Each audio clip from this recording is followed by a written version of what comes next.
right, so we're here at the Gulf Coast Big Rig Truck Show here in Biloxi, Mississippi.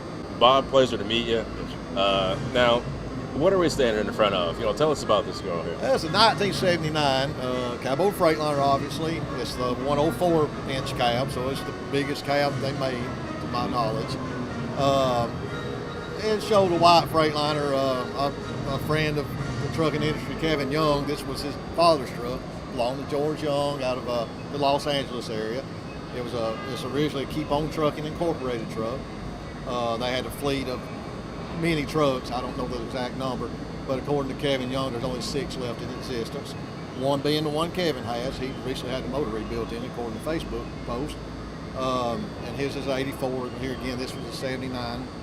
Kevin actually put the white Freightliner front name badge on it when he was young, so I've chosen to leave it there. Yeah. Not period correct. This should actually say Freightliner on 79. Okay. But anyway, it's been on there for a long time, and thus it will stay.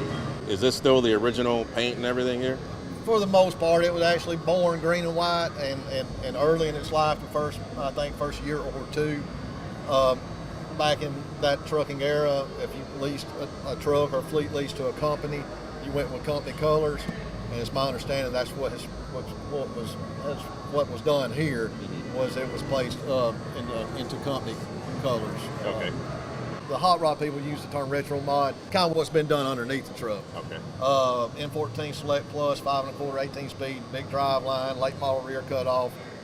Pittsburgh Power, I had it dynoed and custom tuned up there. It's 563 to the ground with 1,558 foot-pounds of torque to the ground. Okay. So it's a lot of power, more so above your stock M14 Select Plus compass. Nice. So where do you go with it?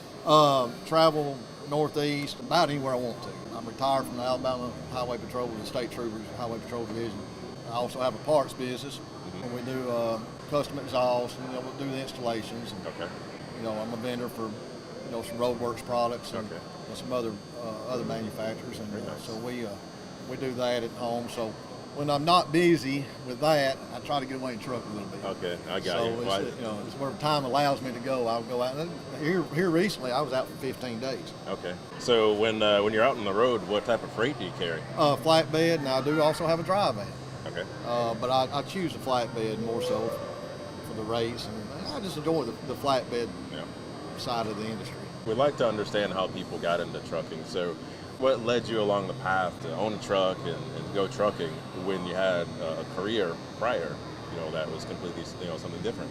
Good question. I'm one of the guys, my age is, I'm 54 years old, so I come from that, I guess I really would be the second generation of truckers that were, my dad was trucking beginning in the late 60s on through the 70s. Okay. My mother actually teamed with my dad's son at that time.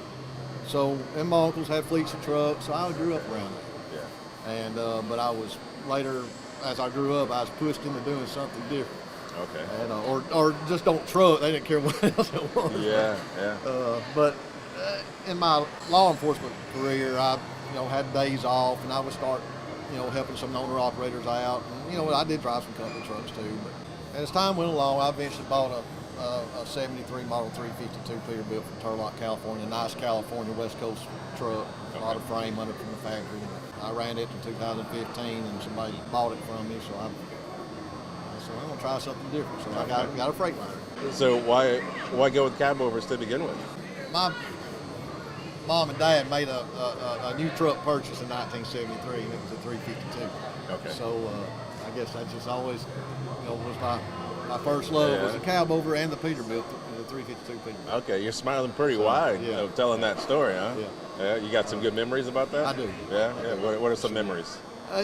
Just being a young boy, just thinking how cool that Peterbilt was, and I got some pictures of it, some videos, and it's childhood memories, and that's I said one mom and dad teamed in, and that's just when I think of trucks, I think about that. What's the favorite thing about this truck that you like? Maybe the interior. It's still got the nice Freightliner diamond interior, and it's apparently timeless. It's still tight. It hadn't had to do anything to it, and it gets a lot of attention. So this is my first time meeting you, and when I come across your name on Facebook, there's there's a certain moniker or nickname there. What's that nickname, and how'd you get that? Well, the Road Boss is my CB handle, and that kind of had something to do with the highway patrol thing, whatever. But and then the Bama Bob was a name given to me by a lot of I got a lot of friends in Pennsylvania. That was some of the first truck shows I went to was actually up in that part of the country. And you know, there's Bama Bob. There you go. And that's where that part comes from. That's cool. That's many years ago, and it stuck. Coming from being a state trooper and doing more with trucking, is there sometimes we see things a little different when we step on the other side of something or whatnot? What are some things that you see differently, or vice versa, that you saw? Well, you know, I'm always quick to say I never did the DOT side of enforcement. There's a lot of legitimate safety issues that drivers will not take care of if they're not forced to take care of. And unfortunately, those issues are not addressed until they're made to take care of it right then, right there.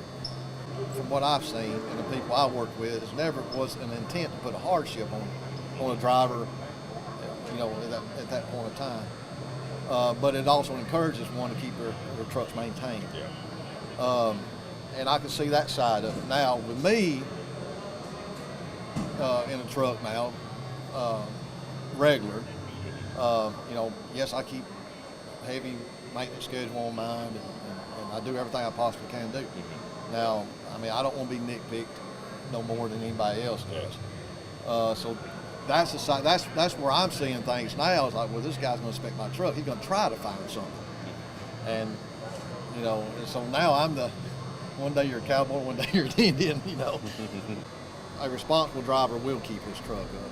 Okay, he's not going to ride around cammed over brakes and just, you know, that's exaggerated example of lack of maintenance. But you know, a responsible driver can do what he can. Okay, and I've been asked that before. Just do your best to keep it up, and then and when you get in that situation where there is an inspection, don't challenge the trooper. You can speak to him, but don't, you know, a lot of guys, and I saw it myself, and I understood where they were coming from, so I was able to kind of balance it back out. Having done this a long time, I kind of knew the driver was a little upset. Well, calm down, let's talk about this. Let me explain it to you. A lot of troopers don't have trucking experience. All they're trained on is inspecting that, something's wrong with it, and you know, and then the driver wants to challenge them, and it can get a little heated. I just tell drivers, hope, you know, just keep you cool. You know, whatever happens there is other steps you can take to dispute. These inspection forms can be disputed. You can have them reviewed, and you know, but don't get things heated on the side of the road. Yeah. And I understand that a lot of these guys, you know, the enforcement side, they can be a little bit, I ain't gonna say intimidating, but you know, maybe their attitude's not what it needs to be either. But just, you know, for the drivers, just to keep ourselves in check, and it'll calm down. Just, you know, and you know, if there is a problem there, then let's get it taken care of. All righty, Bob. Well, yes, sir. I enjoyed it. Sure thanks very much for coming to the show and taking a minute to talk there. Yes, sir.